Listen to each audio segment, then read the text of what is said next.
Okay, so we were doing a study session for vulnerable road users. Now we're going to pop over to the practice.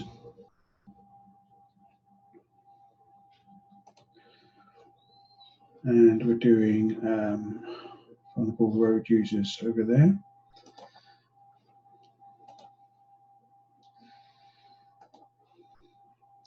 So we'll do, as we've done before, about half an hour's worth. So let's start off with this then. What's this telling us? So let's do with bikes, no cycling, cycle parking only, end of cycle route ahead. So this is warnings, isn't it? Yeah. The round ones are prohibitions. The circular ones are, you can do this, you can't do that. So with that in mind, no cycling. That's a prohibition, isn't it? So that's not this shape. Cycle parking only. Now, again, that's got a direction and order about it. So we're looking at these two here: end of cycle route or cycle route ahead. Well, it's a warning, and this has got a head, so that's a good clue. So look, more people are cycling today, and cycle routes are being extended in our towns and cities to provide safe cycling routes. Respect the presence of cyclists on the road and give them plenty of room if you need to pass. I mean, this is particularly relevant with this lockdown with the virus. Cycling is definitely, and I think they're also thinking about e-scooters as well. Let's see what this brings up. Warning signs, here we go. Warning signs, triangular, stop. So if it's blank, that will tell you the distance, and then other times it will just show, it will have the words on it. So get to know all of these really.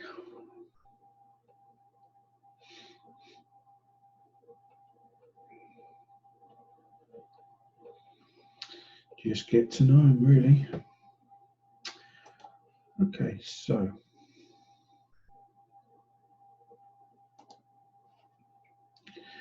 you are approaching a roundabout. What should you do if cyclist ahead is signalling to turn right? Overtake on the right, signal the cyclist to move across, give a warning with your horn, and give the cyclist plenty of room.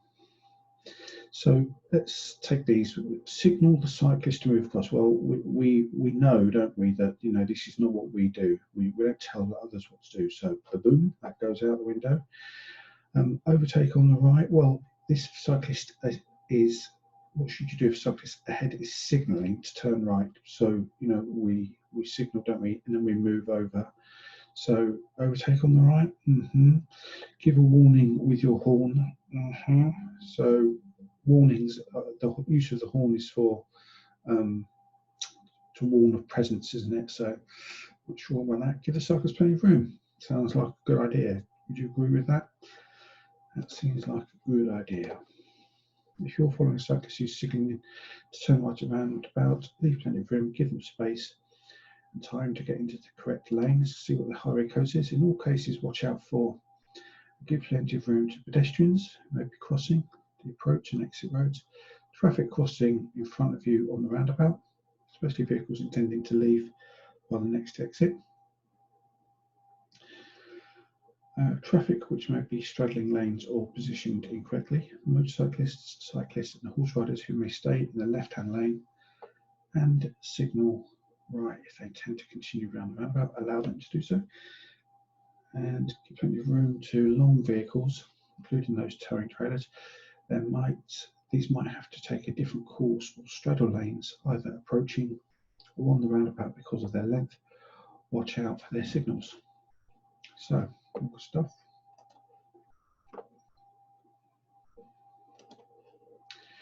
You want to reverse into a side road. What should you do if you aren't sure that the area behind your car is clear? So this is going from, if I can just do a drawing, when we're talking about this reversing into a side road, this is what we're referring to. These are supposed to be Y lines. Oh, lovely. So that's a minor road, and this is the major road. And when we're reversing into a minor road, we're there facing that way, and yet we're reversing into that minor road. It used to be on the driving test, this manoeuvre. It's still good to know how to do this safely and well. You're following the curb around there on this side of the road, so that if anybody does come along here or even along there to turn into there, you shouldn't be blocking them.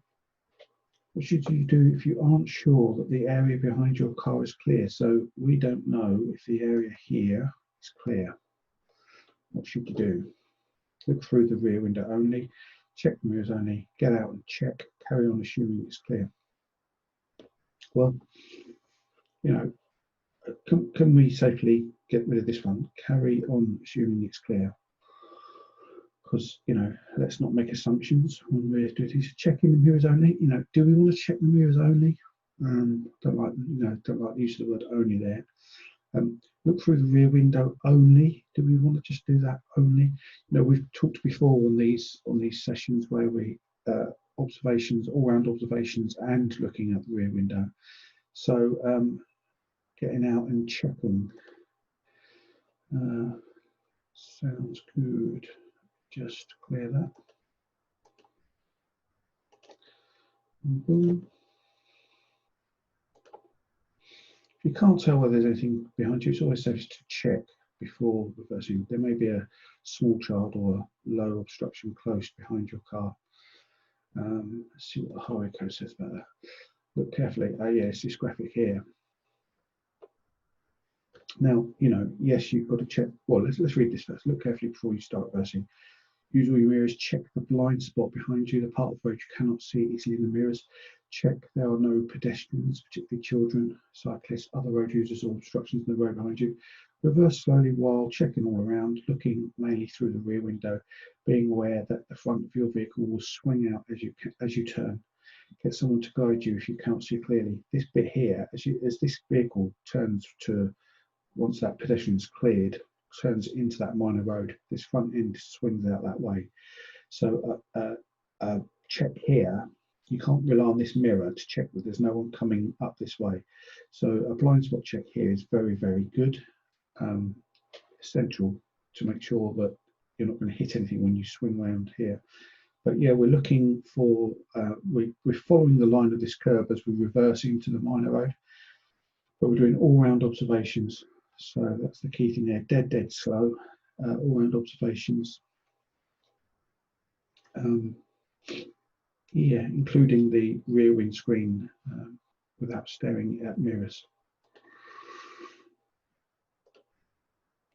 You want to turn right from a main road into a side road. What should you do just before turning? So do we want to cancel our right turn signal? Check for traffic overtaking on your right.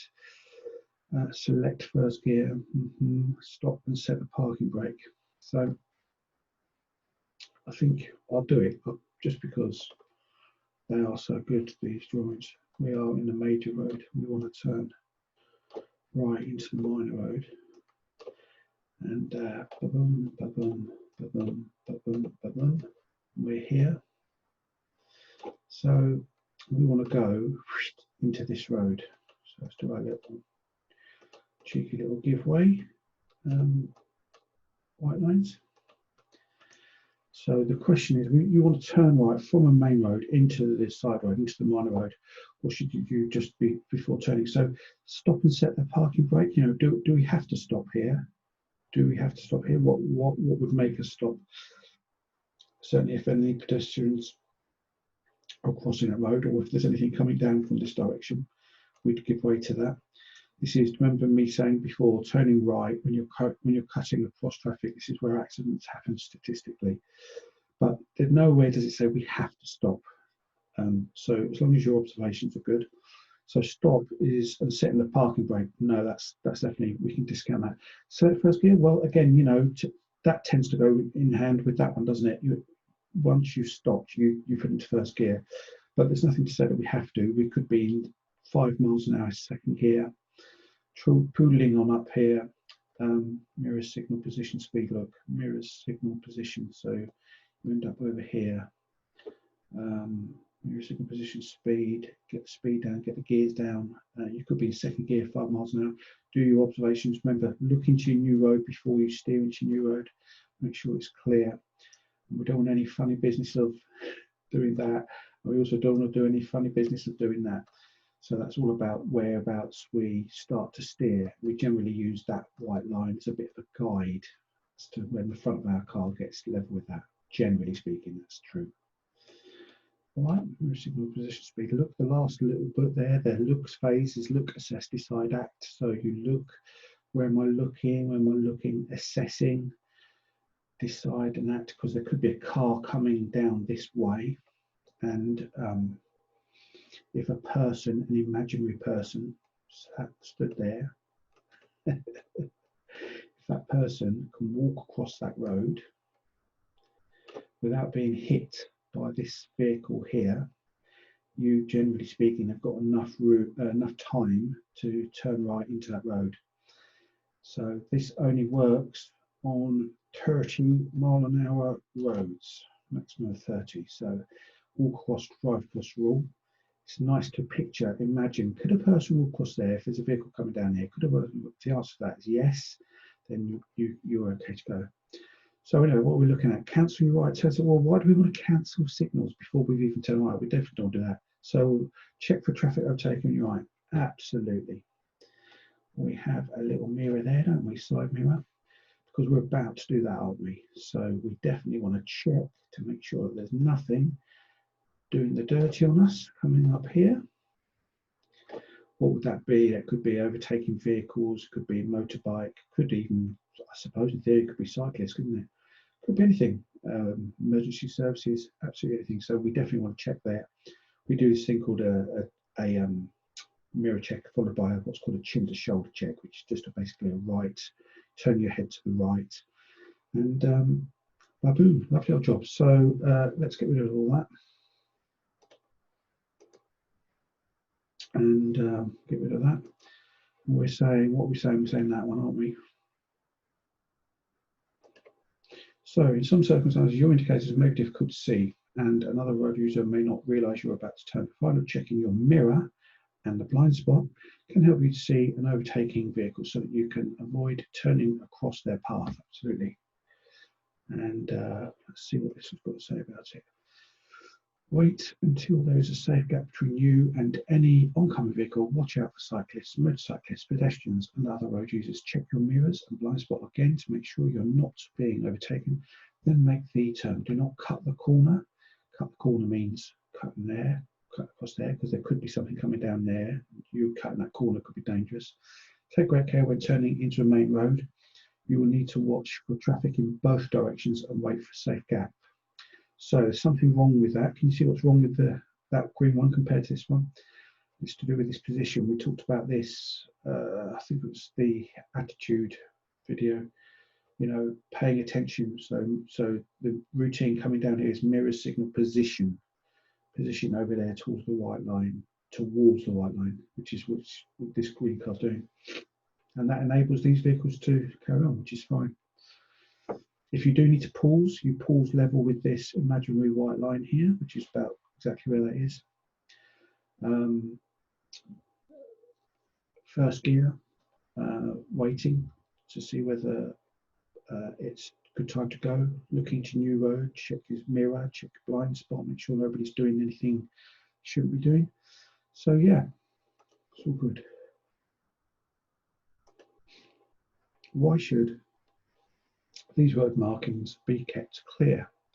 So yeah, this is a good one, isn't it? School, keep clear. To allow children to be dropped off at school, to allow children to be picked up after school, to allow teachers to park, to allow children to see and be seen when they're crossing the road. Ooh, like it. So does that make sense to you? So we're not using these to enable us to drop off and pick up kids from school. That's not what these are for. This is for keeping clear. Why are they keeping it clear? It's nothing to do with teachers parking. It is so that children can be seen, and also that they can see if they need to cross the road. So we'll go with a bit of that. The markings are there to show that the area should be kept clear. This is to allow an unrestricted view for approaching drivers and riders, and also children wanting to cross. And I think I'm right in saying we did look at these, didn't we? Near schools, drive slowly and be particularly aware. Young cyclists and pedestrians. There may be a flashing amber signal below the school warning sign, which tells you there may be children crossing the road ahead. Drive very slowly.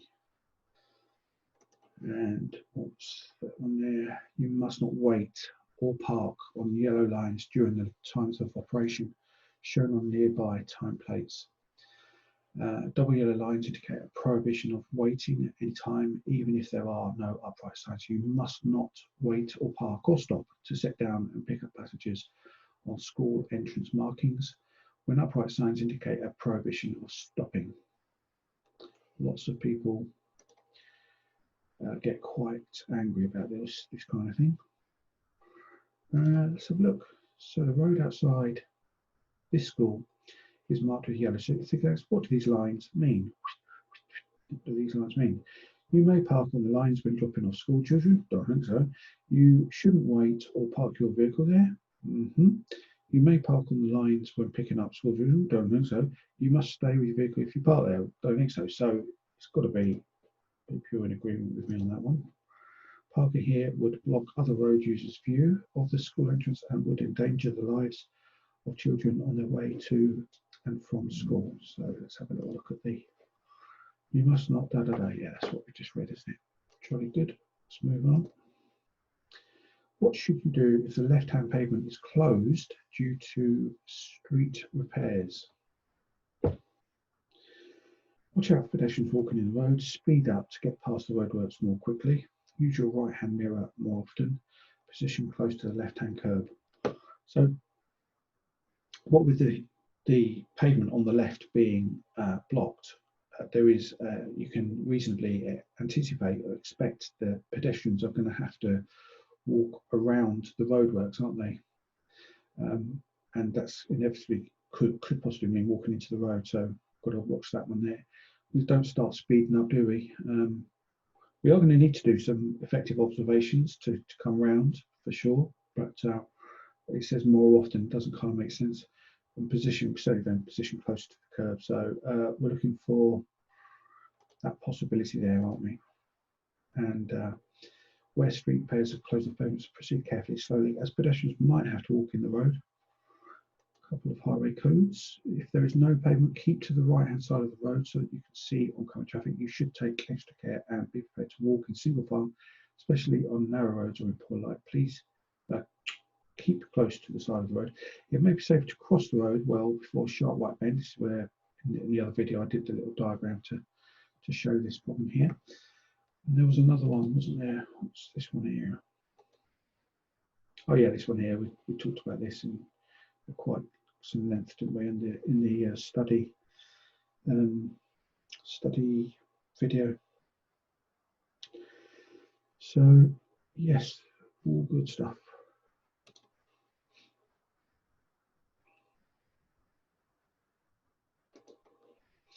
What does it mean if you see a pedestrian with a dog that has a yellow or burgundy coat?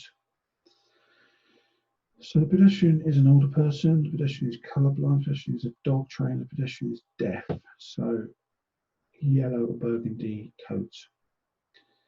Colourblind, so pedestrian is an older person, don't think so, is it? Pedestrian is a dog trained, don't think so. So we're looking at either deaf or colourblind, don't think so, so we'll go with that.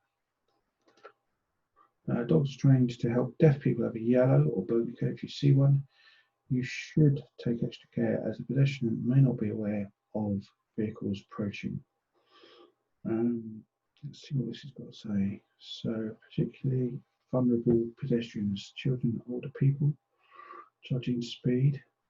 Well, let's just read this. Look, may not be able to judge your speed, could step into the road in front of you at 40 miles an hour. Your vehicle will probably kill any pedestrian it hits. At 20 miles an hour, there is a 1 Sorry, there is only a 1 in 20 chance of the pedestrian being killed, so kill your speed. Yeah, we talked about this in the study video quite a lot. Your speed should reflect the driving conditions that you find yourself driving in. Where's the business with? Here we go. Look, so people with or blind or partially sighted people who may be carrying a white cane using a guide dog. Deaf blind people who may be carrying a white cane with a red band or using a dog with a red and white harness. They may not see or hear instructions or signals. Good. Let's have a little look. You see a pedestrian carrying a white stick that also has a red band. What does this mean? Blind, deaf, and blind, deaf. So, when someone is deaf as well as blind, they may carry a white stick with a red reflective band or bands. They may not be aware that you're approaching and they may not be able to hear anything. So, for example, your horn would be ineffective as a warning to them. That is a good point, isn't it? See the red and white there, look. And yeah, we literally just said this, didn't we? So, deaf and blind, white cane, red band. Using a dog with a red and white harness.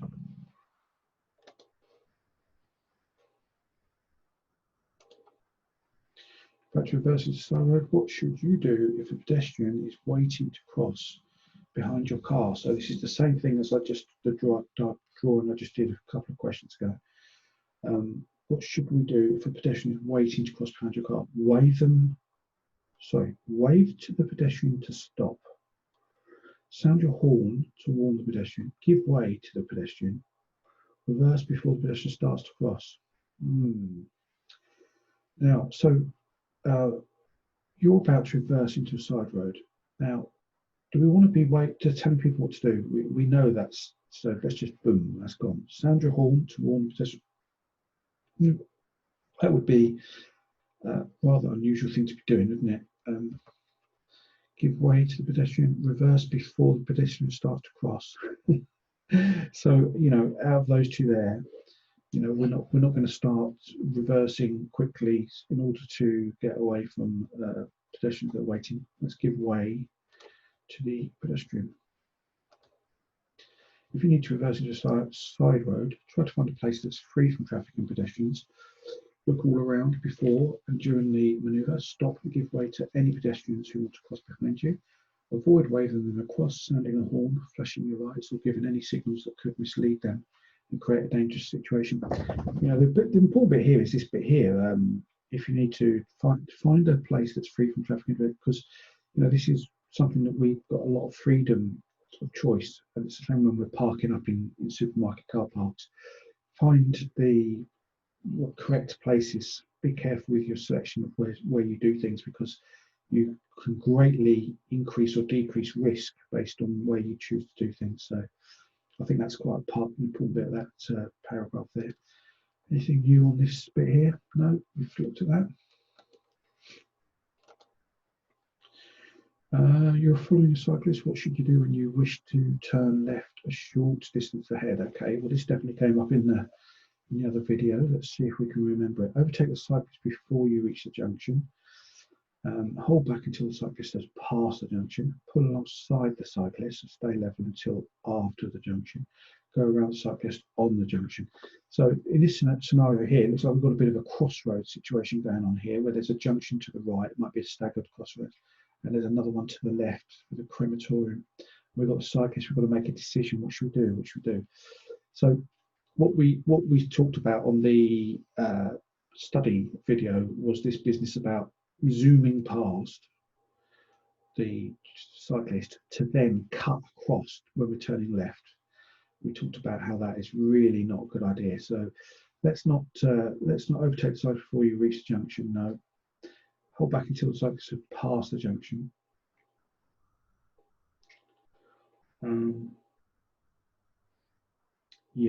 Put alongside the cyclist and stay level until after the junction. That kind of doesn't make sense.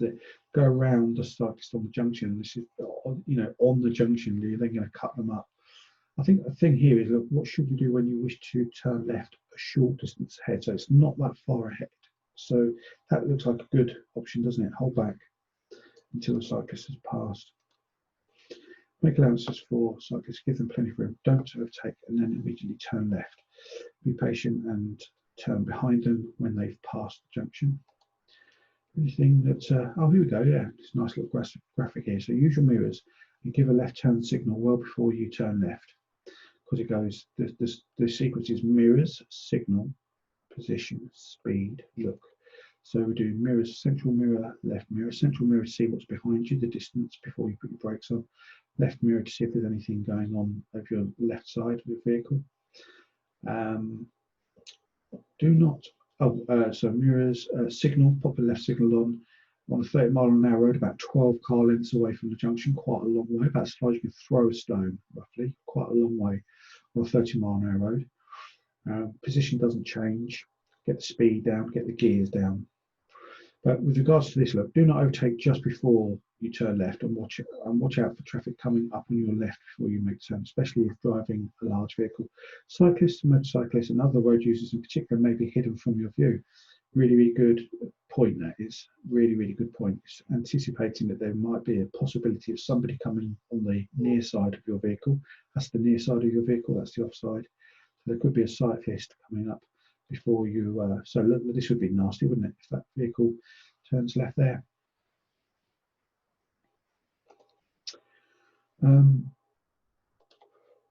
Which is the most vulnerable road user? Let's have a little look.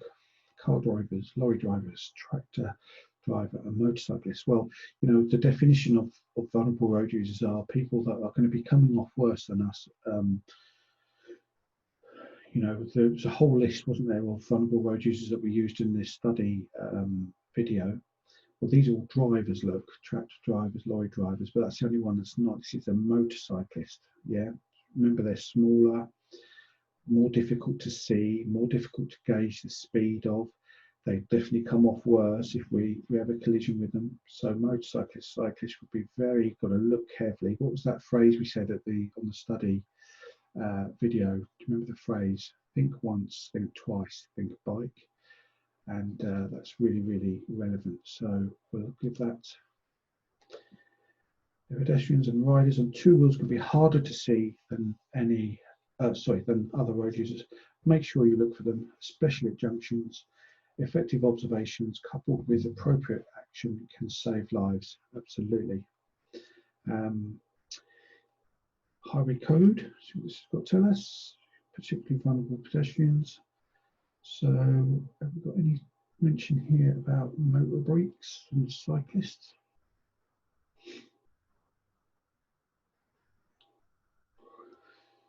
Disability, blind, deaf, blind. Okay. And what about this one here? Yeah, this is a good graphic, this one here. So this vehicle here is wanting to turn right. There's a vehicle here turning left. So this driver here in the green car sees that signal, sees this vehicle slowing down. And it would be oh so tempting, wouldn't it, to then start coming out, because they're thinking, oh right, yeah, that driver is definitely turning left. It's not, the signal isn't on by mistake. Unbeknown to this driver, there's a motorbike behind the vehicle that can't be seen. Well, if the motorbike isn't turning left, as this driver starts to turn left there and the motorcyclist wants to go on, you can see where the potential for collision is here.